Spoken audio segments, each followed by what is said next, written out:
Yan Bersin is a name that made even the most experienced spies tremble. But few people know that at the beginning of his journey, this man was not a master of intelligence. He was a simple revolutionary, but his association with Lenin himself changed his life. Berzin was part of Lenin's narrow circle of confidants, people who knew life-threatening secrets. When Soviet intelligence was being set up in 1918, Berzin had no experience in the field. He was no spy, no military strategist. But that is what made him unique. Berzin had a sharp mind, an absolute devotion to the ideas of the revolution, and a rare talent for finding the right people. These qualities quickly propelled him into leadership. In his early years, Berzin created an intelligence network that penetrated the most protected corners of Europe.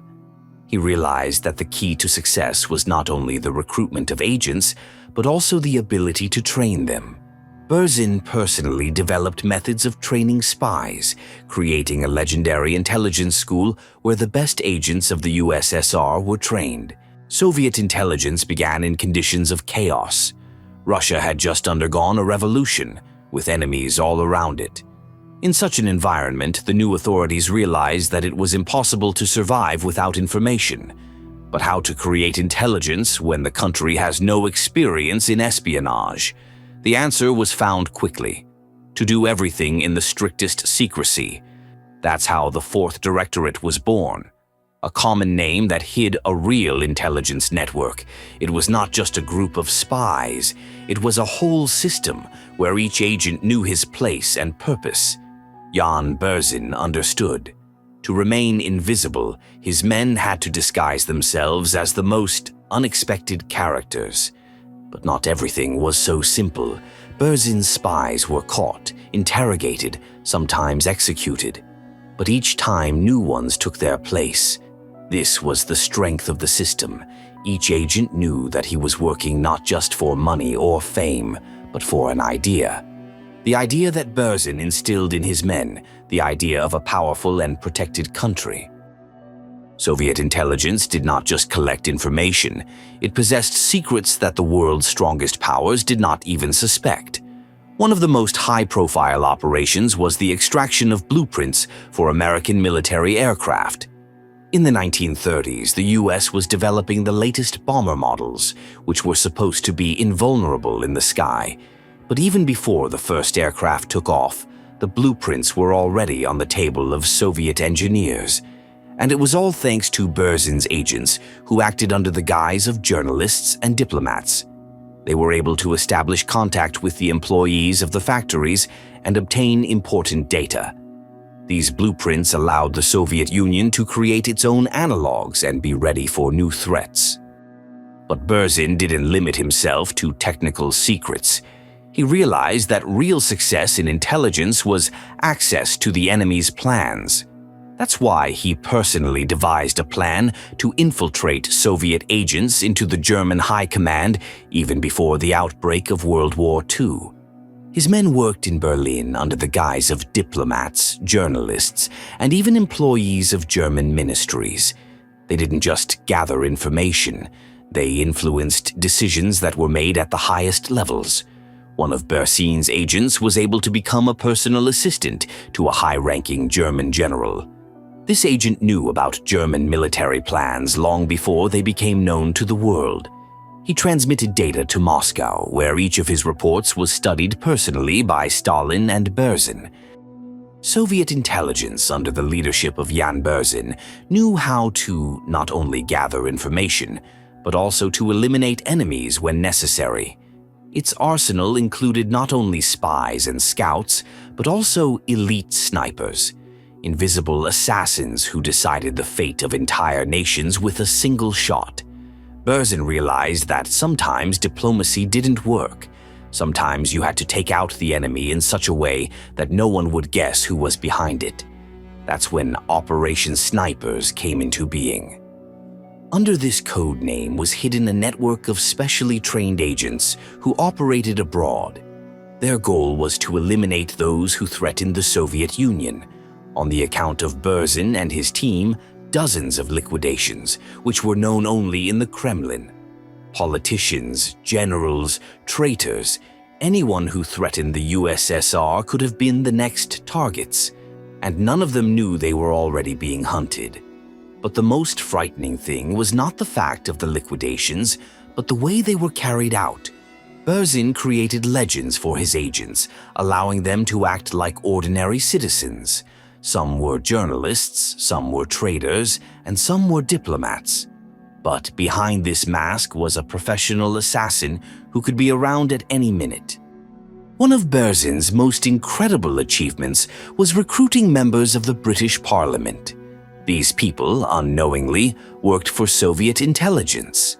They passed on information about the government's plans, secret documents, and even influenced London's decisions. No one suspected that behind their smiles lurked agents of Moscow, but the most shocking thing happened across the ocean. One of Berzin's agents managed to become an advisor to the US president.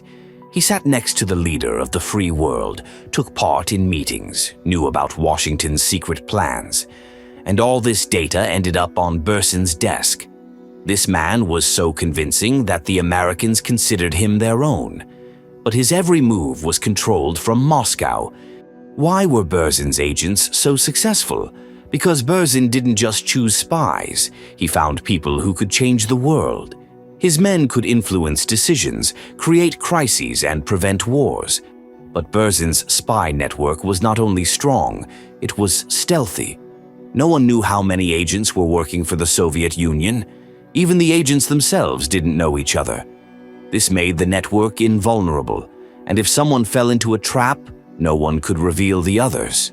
Yan Bersin was not only a master of espionage, but also a true genius of disinformation. He understood that the enemy can be defeated not only by force, but also by cunning. And this was one of the main tactics of his intelligence, to create illusions that even the most experienced politicians and generals believed in. One of the most striking examples is the operation to create a myth about the secret weapon of the USSR. In the early 30s, Berzin organized a leak of information about an alleged Soviet superweapon that could destroy entire cities in minutes.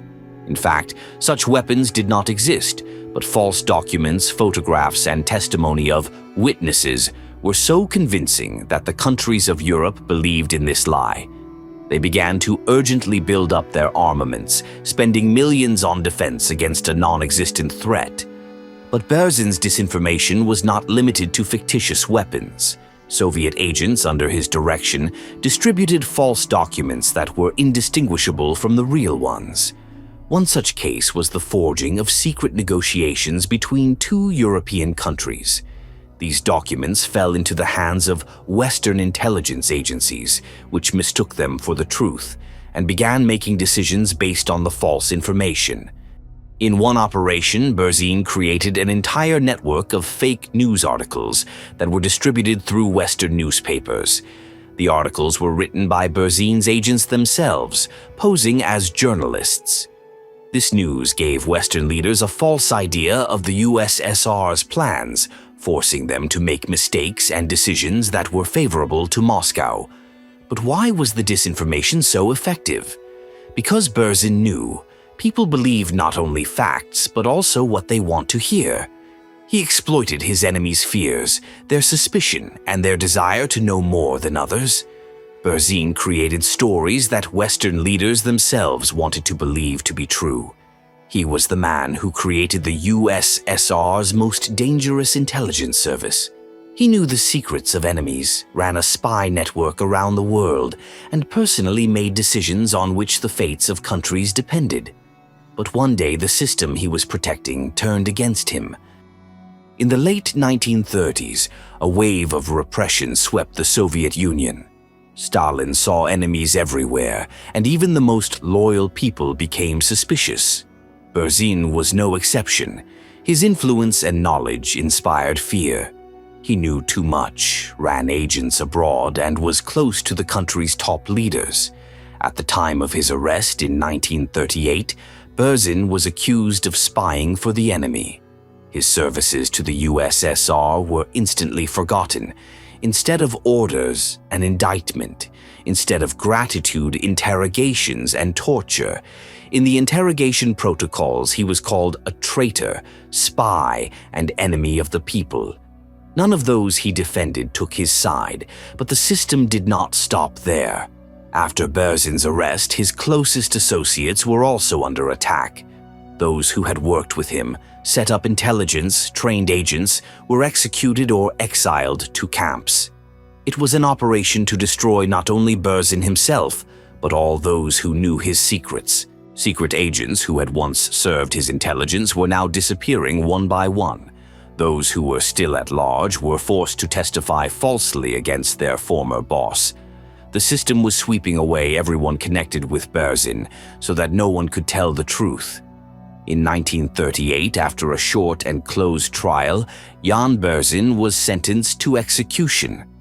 Neither merit, nor connections, nor knowledge saved him. The man who had created an intelligence service that held the whole world in awe was destroyed by the same system. But it wasn't just a massacre. It was the destruction of memory. All his achievements were hidden, documents were classified, and his name was erased from history. Those who knew Berzin were afraid to even mention his name.